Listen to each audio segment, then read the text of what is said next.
Professor João Vitor aqui, hein? Continuando o nosso treino. Hoje é terça-feira. Já soltei o vídeo de táticas aí para vocês e agora a gente vai fazer o treino de estratégia, né? Então, hoje na terça-feira a gente vai trabalhar aqui com estratégia. Então, vamos aqui para a página do Chessable e já fiz meu cadastro aqui no curso do Vladimir Kramnik, né? Onde ele vai ensinar uns princípios de estratégias para a gente. Então, esse aporte de estratégia para esse início, ele já vai dar uma base bem bacana para a gente poder ter um pensamento crítico, né, no início do jogo, no meio do jogo, também nos finais.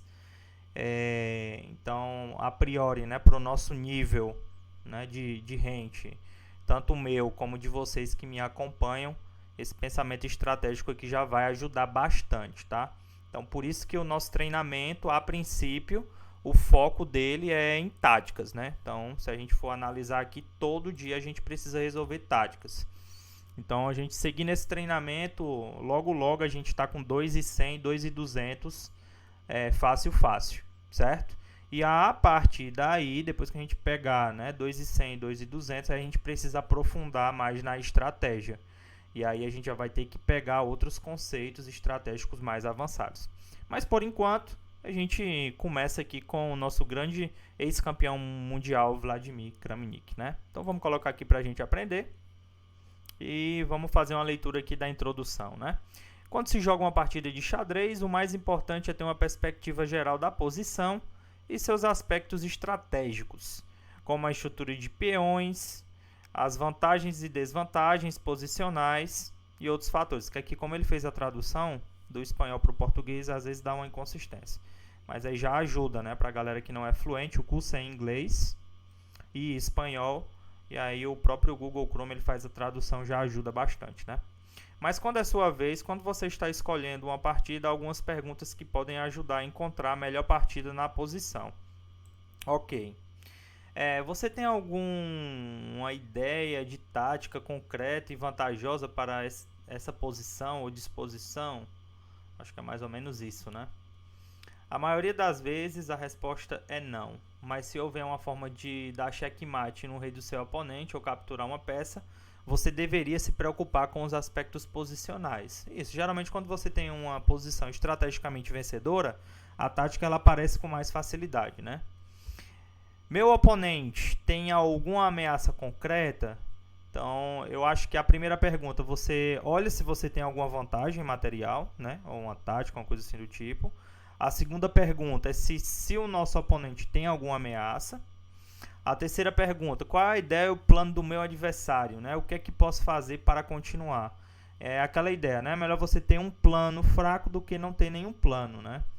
E uma das coisas que você precisa entender é qual é o plano do seu adversário também, o que é que ele quer fazer. Então, a partir do momento que você se pergunta, né, o que é que o seu adversário quer fazer, então na maioria das vezes você vai ter uma partida melhor, né, mais bem jogada. Então, existem esses 4 cenários que você pode prosseguir com o seu próprio plano, né, que vamos só fazer uma revisão.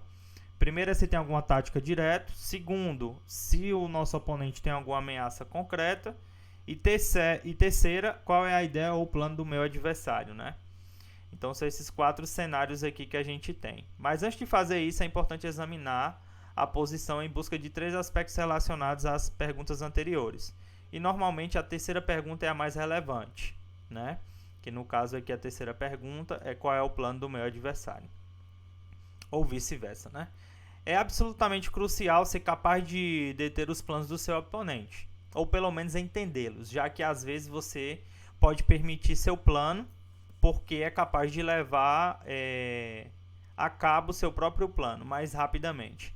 Inclusive, se você é um jogador agressivo, acredito que seu pensamento no campo de batalha deve ser perfilático em sua essência, pois é isso extremamente importante em todas as opções ou recursos possíveis de seu oponente, ou pelo menos tudo que você pode ver, né? Já que é algo que não é fácil de dominar e de enxergar também, sem importar o nível do jogador. Na minha experiência, mesmo os jogadores de alto nível omitem jogadas e táticas muito mais do que a gente pensa, né? A tradução, porque não tem em conta as ideias dos oponentes em favor das suas próprias. Suponha que você esteja naturalmente... Essa tradução não ficou legal, né? E veja todas as possibilidades. Quando a nossa você enxergou todas as suas possibilidades, mas não identificou as ameaças do oponente, né? E aí você perde por conta disso. Então, por isso, é melhor prestar atenção no jogo do adversário, né? É muito mais difícil fazê-lo e muito mais fácil passar pelas ideias táticas do que pelos planos que você tenta executar. Creio que esta é uma ideia conceitual muito importante que eu estou tratando de apresentar nesse curso, pois pensei que tinha sentido fazer um breve resumo e enfatizar mais uma vez antes de apresentar o próximo conteúdo, né, o material para compreender essa lição. Show de bola, né? Então, vamos lá, vamos passar aqui. E aí a gente vai ter aqui, passamos 4 minutos, né, nessa primeira introdução. Vamos para a próxima. Muito bem, né? Ele tem uma partida dele aqui entre o Joel e o Kramnik, né? O Kramnik está de negras. Esta é a minha posição de partida contra o Lautier, jogado no torneio de Tilburgo em 97. Lautier era o melhor jogador francês naquele momento e tendo as negras em meu movimento, né? Tentando fazer um resumo geral da posição, avaliar todas as possibilidades jogadas, né? E também as desvantagens de ambos os lados é o que pode lograr, né, melhorar estrategicamente os passos. Então, trata-se de fazer 3 perguntas que acabei de mencionar e tentar encontrar melhor o movimento na posição. Então, as 3 perguntas é o quê? Primeiro, se tem alguma tática que eu possa achar. Segundo, se eu não conseguir achar nenhuma tática, tentar identificar alguma ameaça do meu adversário, né? A segunda pergunta. E a terceira pergunta é jogar contra o plano do meu adversário, né? Beleza, tenho que mencionar que há várias opções aqui.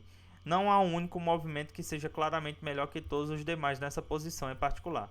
Mas trata de encontrar algumas ideias e tentar encontrar um plano que você prefira se colocar em relação às peças negras, né? Então vamos tentar aqui encontrar um plano para as negras, né?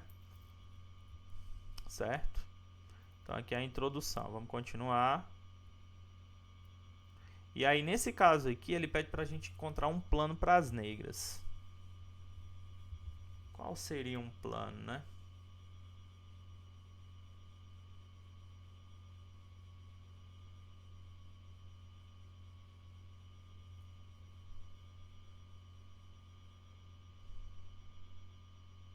Interessante a posição.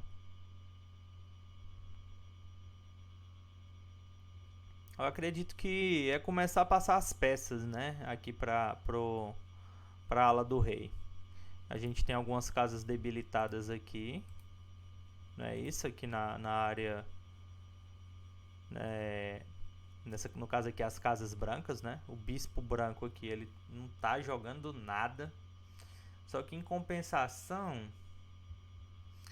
talvez um dama G5 é bom, né? Já para começar a jogar aqui um... Não, o bispo G4 já leva um duplo, né? Mas vamos lá, vamos ver se ele explica aqui qual é a jogada, né? Beleza, de novo, começamos de uma forma organizada. Eu quero convidar você a fazer isso de maneira metódica, para explicar meu processo de pensamento, seguindo as diretrizes que ele deu ao longo do curso. Primeiro tentamos fazer uma avaliação da posição, o material é o mesmo, mas as brancas têm 2 bispos e esses bispos não estão ativos. O bispo de B2 tem muitas restrições e é apenas uma peça agora, mas as negras não têm nenhum. E na maioria dos seus pontos, estas casas brancas... no caso, os pontos fracos nas casas brancas, né, que eu falei para vocês. E isso implica diretamente no bispo B2. Deixa eu pausar aqui o temporizador, né, pra gente ler. Devo mencionar que é impossível avaliar uma posição assim, sem um conhecimento sobre as estruturas resultantes das peças. E as ideias típicas como jogos, né, que a gente precisa passar. Isso é para quem estuda os meios jogos e as estruturas de peões. São muito importantes. Espero que você, como leitor, esteja familiarizado com o jogo de Botvinnik, Capablanca, etc., né? No qual Botvinnik teve uma melhor versão dessa estrutura de peões e ganhou precisamente a ativação de todo o seu momento, adequado com a ajuda do sacrifício de bispo vezes A3. Em qualquer caso, deve ser claro que, sem muito conhecimento das estruturas de peões na Iso-Índia, o plano branco é jogar F3 e E4, se ele conseguir liberar o bispo, né? E poderia encontrar um melhor caminho para se sair em relação às peças negras, né? Beleza. Vemos que podemos aplicar as 3 perguntas na verdade, né? Na verdade, não há ideias táticas de nenhum lado, o que significa que as primeiras perguntas seriam respondidas como não, né? Tem alguma ameaça tática, né? No entanto, a terceira pergunta é a mais relevante. O que você quer fazer com as brancas, né? Obviamente, jogar F3 e depois jogar E4. E as negras podem tentar ignorar essa ideia. Mas a reação natural pode evitá-la antecipadamente. Não está claro como fazer isso. Eu encontrei uma jogada que parece muito agressiva, mas em essência é realmente profilática. Antes de começar a jogar, vejamos as opções inferiores e as naturais disponíveis, né? Então vamos lá, vamos dar um play aqui. A ideia é jogar F3, né? Que esse é o plano das brancas. Para depois jogar E4, né? Beleza. Ah, entendi aqui, né? Ó. Ele não jogou E4 direto, né? Isto é, o que não gostará no final, porque o bispo que está lá em A3, na jogada das brancas, insistirão em jogar em E4, né? Ah, entendi aqui, ó. Aqui já é um lance libertador, né? Mas aqui pro bispo das negras não ficar preso aqui em B2, ele joga A4 para poder liberar esse bispo aqui de casas negras, né? Que é uma peça ruim. Entendi agora, né? Então a gente joga A4 para depois jogar bispo A3. E agora sim a gente pode jogar o E4, né? Exatamente, ó. E o branco tem uma posição bastante confortável, tudo bastante harmonioso. Em vez do imediato E4, né? Outra ideia seria jogar cavalo G2 em seguida de transferir o cavalo para F4. Então G2 para depois F4. Então, pessoal, qual é a dica dessa lição, né, estratégica? Quando você não tem nenhuma ameaça tática e nem o seu adversário tem alguma ameaça tática para você poder defender, o que é que você precisa fazer? Nesse caso aqui ele melhorou as peças, né? Então como é que ele vai poder melhorar as peças? Ou seja, ele tinha um plano, né? Então essa foi a lição de estratégia, certo? De hoje. E aí, vamos lá, faz o curso lá, faz a inscrição no curso de estratégia e já começa a fazer junto comigo aqui. Beleza? Valeu, galera. Um forte abraço do professor João Vitor. Tchau, tchau.